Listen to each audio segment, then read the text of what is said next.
Meritxell, te enfrentas por primera vez al reto que es presentar 21 días teniendo el precedente de las anteriores presentadoras. ¿Cómo se te plantea este nuevo reto? Lo que me gusta de este programa es que te permite la posibilidad de ser quien eres, ¿no? No tienes que fingir hacer ningún papel y es lo que hemos hecho todas, tanto Adela como Samantha, como yo en este caso, creo que somos tres chicas con nuestras personalidades, cada una, muy naturales, creo todas y muy sencillas. Y pues bueno, yo espero aportarle mi punto de vista, mi personalidad y ya está. Evidentemente se me va a comparar, es algo lógico, ¿no? Que todo el mundo hace. Al final, cuando tienes un referente, pues es lógico comparar. Pero también estoy preparada para ello. Me encantan las dos. Y de las dos he aprendido algo, ¿no? Porque me he visto los programas, todos ellos, antes de empezar con esta temporada. Así que, bueno, no sé, espero hacerlo también como ellas. ¿Y ellas te han dado algún consejo o no te han dicho nada?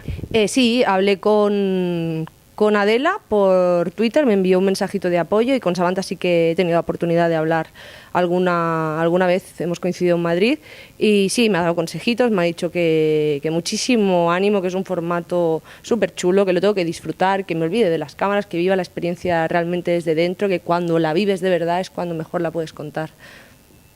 Y es un programa que permite al periodista acercarse a la noticia de una manera muy clara y muy realista. ¿Cómo se te ha planteado a ti el reto de acercarte? Porque te habrás visto en algunas circunstancias y situaciones que cómodas no han tenido que ser. No, claro, por supuesto, son situaciones, muchas de ellas, incómodas. Pero ahí está la gracia, ¿no? Ver esa incomodidad también y ver cómo lo vive en este caso el periodista, que no simplemente va a contar una noticia, va a contar una otra realidad, va a vivirla. Y realmente cuando la vives es cuando puedes contarla desde otro punto de vista, probablemente más cercano, ¿no? Más empático y para mí más real, porque no es lo mismo ir y hacer un reportaje de 2 horas y volverte a tu casa y desconectar, que estar presente durante 21 días, 24 horas, conocer desde cerca la vida que llevan los personajes con los que estás conviviendo. Y el punto de arranque del programa es en un prostíbulo. ¿Cómo se te plantea a ti el estar 21 días en un prostíbulo, vivir de manera continuada y el encontrarte con situaciones que duras cuanto menos? Porque y aparte has dado varios ejemplos, desde Patricia, una prostituta que ha tenido que conseguir 1.500 euros para que sus hijos no se queden en la calle. ¿Qué tipo de realidades se ven en un prostíbulo que la gente de fuera no lo pueda ver? Pues tú imagínate, para mí fue la primera experiencia, era el primer programa que grababa, así que fue muy duro, ¿no? Era la primera vez que hacía el programa y además en un prostíbulo. Las cosas que podemos ver en un prostíbulo que no se ven en la tele, ¿no? Me dices muchas. Ejemplo, sí, muchísimas. Saber realmente el día a día de esas chicas, ¿no? Convives con ellas, te levantas con ellas, te acuestas con ellas. Hay muchas que te dicen así de primeras que ellas han elegido ejercer esta profesión y tú te lo crees y dices, bueno, pues lo respeto, me parece bien, voy a conocer el porqué. Y te das cuenta una vez estás ahí que no es tan fácil, ¿no? Y que todas ellas tienen unos motivos complicados que les han llevado a ejercer. Muchas chicas se levantan de buena mañana, necesitan consumir drogas, luego por la noche, bueno, pasan la noche como pueden, es aburrido estar en una sala, la noción del tiempo, ver a esos clientes, ¿no? Bueno, es una noche como muy intensa y luego termina la noche, llega la madrugada y se desnudan de algún modo, ¿no? Y te cuentan cómo se sienten y lo duro que es y lloran y entonces entiendes mucho más, ¿no? O sea, empatizas mucho más con las chicas. ¿Y cómo has vivido tú la noche en el prostíbulo? O sea, ¿la gente sabía que tú eras periodista o fingías estar dentro del elenco de prostitutas? No, yo actuaba como una chica más en la sala, es decir, yo en ningún momento iba diciendo, no, yo soy periodista, a mí no me miréis, no. Pero, lógicamente, en el momento en el que se acercaba algún cliente, entonces sí que yo ya decía, oye, no, yo no quiero esto, ¿sabes? Yo he venido aquí a vivir una experiencia 21 días en un prostíbulo, no a ejercer la prostitución. Pero, aún así, he vivido experiencias muy incómodas. Tuve que bailar, por ejemplo, en un escenario, con una barra de pole dance y ponerme ahí en plan sexy, ¿no? Me sentí muy mal, era la primera vez que estaba haciendo algo así, o tuve que realizar un masaje a un cliente cuando lógicamente lo que está buscando esa persona es recibir placer. algo que tampoco había hecho nunca en mi vida. Y por último, lo que a mí más incómoda me hizo sentir es hacer el body sushi. Tuve que ponerme en una mesa semidesnuda con sushi en mi cuerpo, y los clientes comían ese sushi del cuerpo, y claro, te sientes fatal, ¿no? Te sientes, pues eso, una bandeja humana, eres un objeto. Y hasta ahí dije, bueno, pues hasta aquí soy capaz de llegar, no llegaría nunca más lejos. Y después de haber vivido en un prostíbulo, ¿entiendes la prostitución realmente o no llegas a entenderla? La prostitución es algo que siempre ha estado ahí, y entenderla creo que lo entendemos todos, es algo bastante sencillo, ¿no? El porqué de la prostitución, pues es algo que cuesta más de entender. El porqué de la prostitución cuesta mucho más de entender, y el porqué y los motivos que han llevado a las chicas a elegir ese camino también cuesta de entender, pero ves que hay situaciones extremas o situaciones donde hay mujeres que probablemente no tengan otra posibilidad, que yo creo que siempre hay otra posibilidad, pero bueno, en el caso de Patricia, la chica que me comentabas, era una chica muy joven que necesitaba conseguir 1.500 euros en 4 días. Dime tú, una chica extranjera que llega aquí, ¿qué posibilidades tiene en 4 días de conseguir ese dinero? Es complicado, es complicado. Y otro de los temas que se tocan también es el de los refugiados sirios. Si ya es duro verlo por la televisión, un simple medio de comunicación, ¿cómo fue el vivirlo de primera mano? Muy duro, muy duro. Sabía que iba a ser una situación que requería mucha fuerza psicológica, pero realmente llegas ahí y te das cuenta de que por muchas ideas que tú te hagas de cómo va a ser, estás ahí y ves la magnitud del problema, ves cómo llega esa gente, las condiciones de las embarcaciones son completamente precarias, familias, mujeres con niños llorando, gente enferma, mujeres solas con sus niños, es gente como tú y como yo que lo ha dejado todo, o sea, con una vida, y que llegan simplemente con una bolsa porque no tienen más posibilidad de llevar sus cosas, ¿no? Están huyendo de una guerra, de atrocidades.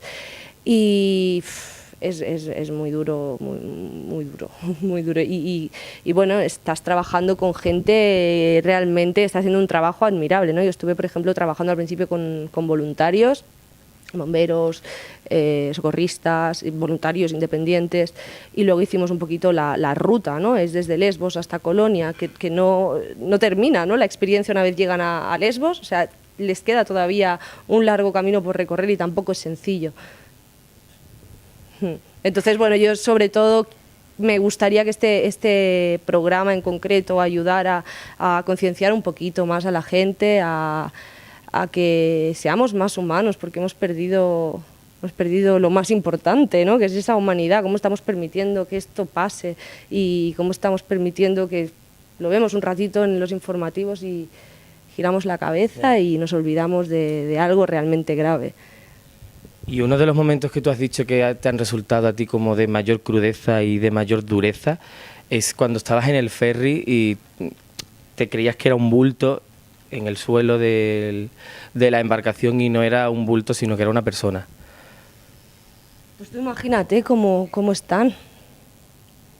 Personas hacinadas, no era en el ferry, era en la estación del ferry, creo que era en una piscina que había habilitada, porque hacía mucho frío en Lesbos cuando estuvimos grabando, entonces se metían donde podían.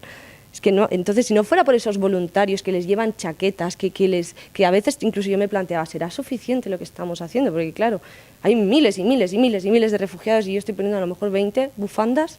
¿De qué me sirve? Estoy realmente ayudando, pero claro que estás ayudando. Si todos pusiéramos 20 bufandas, al menos estamos haciendo algo. Entonces estas chicas realmente hacen un trabajo maravilloso, eran voluntarias independientes, y con ellas precisamente fui a esta piscina que estaba habilitada como para que pudieran dormir, bueno, habilitada, estaban en el suelo con 4 mantas. Entonces claro, era tan oscuro, había tanta gente que yo iba andando y de repente pues pisé algo y pensaba que era un bulto, una maleta, y no, era una persona. O sea, ¿cómo te vas a sentir en ese momento? Es que es muy difícil el entender por qué estamos permitiendo esto, de verdad. Entonces, se te hace muy complicado. Yo me he pegado mis hartones de llorar y y la experiencia no termina, ¿no? Una vez llegas a tu casa, o sea, a mí me siguen llegando imágenes muchas veces de esas familias con las que compartí.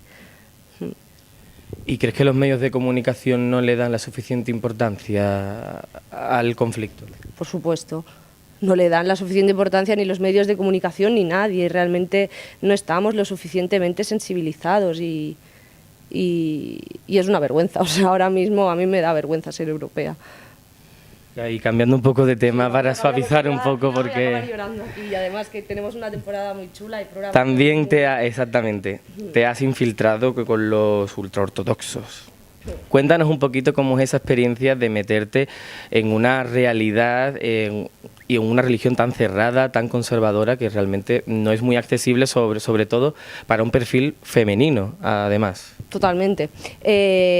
Bueno, empecé conviviendo con una familia judía ultraortodoxa de Nueva York y ya me pareció algo bastante escandaloso, ¿no? Porque siguen unas normas muy severas, la mujer va con peluca, todo es con recato, o sea, no puedes enseñar ni siquiera el hueso porque es como súper sexy.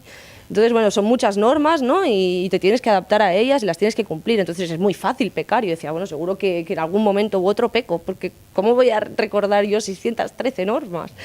Entonces ya me pareció bastante duro el estar ahí y cumplir todos estos preceptos, pero es que luego nos fuimos a Guatemala y a eso ya era, bueno, un escándalo. O sea, era una comunidad de judíos ultraortodoxos súper radicales. Es lo más radical que te puedas llegar a imaginar. Vivían en una antigua fábrica, 300 personas ahí hacinadas en unas condiciones de verdad horrorosas, sin apenas luz, los niños no van al colegio, se pasan el día rezando, las mujeres van con velo negro y tuve que llevar ese velo. Entonces, tú imagínate, en Ciudad de Guatemala, 30 grados, cumpliendo todas esas normas, los hombres ni siquiera te miran a los... Bueno, es que no hay ningún tipo de contacto entre hombres y mujeres, de hecho hay normas surrealistas y bizarras, como por ejemplo una sábana en medio de una escalera, en la escalera del edificio, que separa el paso de los hombres y el de las mujeres para que no haya absolutamente ningún tipo de contacto. Entonces hay niñas que nunca han visto a un hombre salvo a su padre. O sea, yo recuerdo un momento de grabación que iba con el equipo y el cámara es un hombre y además iba barba, iba vestido de rojo, pues tú imagínate, ahí todos van de negro, súper blancos. Las niñas vieron al cámara aparecer y tenían miedo, nunca habían visto a un hombre que no fuera su padre o su hermano, ya está, es que no ven a nadie más. Entonces, bueno, son cosas que por mucho que intentes respetar y por mucho que tú te intentes adaptar a esa situación, a mí me costaba mucho entenderlo. Y para terminar, a muy grosso modo, ¿qué nos espera para terminar ya un pequeño resumen de los capítulos que no hemos hablado? Más resumen, pero si te he hecho aquí un súper avance. Bueno, el de ayahuasca, el de la droga de la selva, que es un tema también creo que muy interesante porque esta sustancia está como muy de moda ahora en Europa. Nos fuimos hasta el Amazonas peruano, que es de donde viene tradicionalmente la ayahuasca. Es una droga ancestral que utilizaban los chamanes pues, para tener una conciencia espiritual más elevada y todo esto. Y como digo, se ha puesto muy de moda en Europa, pero creo que hay que ir con mucho cuidado también porque es una sustancia psicotrópica. Hay que tener cuidado porque puede llegar a ser peligrosa porque desconocemos mucho sobre el cerebro humano de algún modo. Y a mí me dio mucho miedo, o sea, iba con mucho respeto y probablemente sea el programa o el reportaje que a mí más respeto me daba, ¿no? Decir, bueno, a ver hasta qué punto voy a llegar, hasta dónde voy a ser capaz, ¿no? Porque pues me daba miedo, sí. Pero no deja de ser muy interesante y es un programa que se tiene que ver para entender exactamente qué es la ayahuasca. Yo tuve un viaje pues, bastante interesante, no me sentó demasiado bien, porque pues, tienes que estar preparado, como digo, y no es para todo el mundo. Pero aún así no me arrepiento de haberla probado, me parece que he tenido una experiencia súper interesante y este programa lo tenéis que ver, bueno, este y todos. Pues ya lo veremos. Claro. Bueno, pues un saludo para Perdidos en la Tele, espero que no os perdáis la nueva temporada de 21 días que viene con muchos temas interesantes.